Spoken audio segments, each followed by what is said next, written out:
the moon, and I thank God I'm breathing. And I pray, don't take me soon, 'cause I am here for a reason. Sometimes in my tears I drown, but I never let it get me down. So when negativity is around, I know someday it'll all turn around. Hi guys, it's me. I'm back, Char. Andito na naman tayo sa ating channel. Kaya, andito lang naman ako sa bahay ni Ate Rachel. Ay, ang ganda. Panis. Ayan. So, for tonight video, not today, tonight. Oo. Magtutor tayo sa kanilang bahay. Dito sa Kamyas. Tama ba? Kamyas protocol? Ano nas? Ano ba to?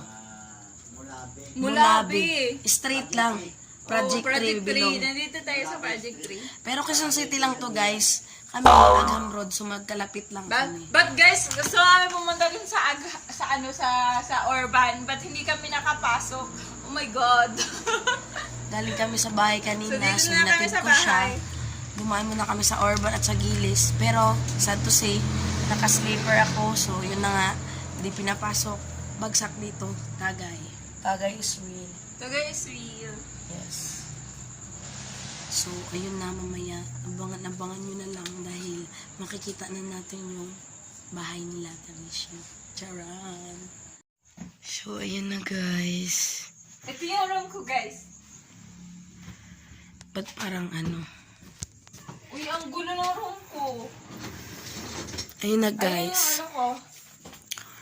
Ito yung kwarto niya. Malaki siya eh.